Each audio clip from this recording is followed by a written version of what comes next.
सोलापूर महानगरपालिकेतील विविध विभागांमध्ये गेल्या अनेक वर्षांपासून एकाच पदावर कार्यरत असलेल्या अधिकारी आणि कर्मचाऱ्यांच्या अंतर्गत बदल्यांच्या हालचालींना वेग आला आहे। सोलापूर महानगरपालिकेतील विविध विभागांमध्ये गेल्या अनेक वर्षांपासून एकाच पदावर कार्यरत असलेले अधिकारी आणि कर्मचाऱ्यांच्या अंतर्गत बदल्यांच्या हालचालींना वेग आला आहे। महापालिका प्रशासनानं याबाबत प्राथमिक स्तरावर प्रक्रिया सुरू केली असून विविध खात्यांमधील अधिकारी आणि कर्मचाऱ्यांची यादी तयार करण्यात आल्याची माहिती समोर येत आहे।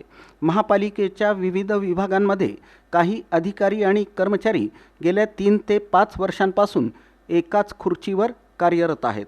त्यामुळे कामकाजात एकसुरीपणा वाढणं, प्रशासकीय नियंत्रण कमी होणं तसंच काही विभागांमध्ये मनमानी कारभाराच्या तक्रारी वाढत असल्याच्या पार्श्वभूमीवर प्रशासनानं अंतर्गत बदल्यांचा निर्णय घेतल्याचं बोललं जात आहे।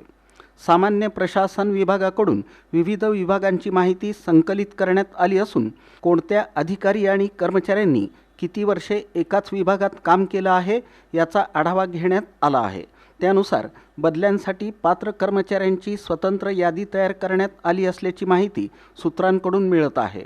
विशेषतः बांधकाम, कर संकलन, पाणीपुरवठा, आरोग्य, अतिक्रमण, मालमत्ता, लेखा तसंच प्रशासकीय विभागातील काही अधिकारी आणि कर्मचारी बदल्यांच्या यादीत असल्याची चर्चा महापालिका वर्तुळात रंगली आहे। काही विभागांमध्ये गेल्या अनेक वर्षांपासून एकाच कर्मचाऱ्याचं वर्चस्व असल्यानं प्रशासनाकडून आता फेरबदल करून कामकाजात पारदर्शकता आणण्याचा प्रयत्न केला जात असल्याचंही बोललं जात आहे। दरम्यान पालिका आयुक्त डॉक्टर सचिन ओंबासे यांच्या आदेशानुसार पुढील कार्यवाही करण्यात येणार असल्याचं समजतं। लवकरच अधिकृत आदेश काढून अंतर्गत बदल्या जाहीर होण्याची शक्यता व्यक्त केली जात आहे। या बदल्यांमुळे अनेक विभागातील कामकाजाला गती मिळेल तसंच प्रशासनात शिस्त आणि कार्यक्षमतेत वाढ होईल अशी अपेक्षा व्यक्त केली जात आहे।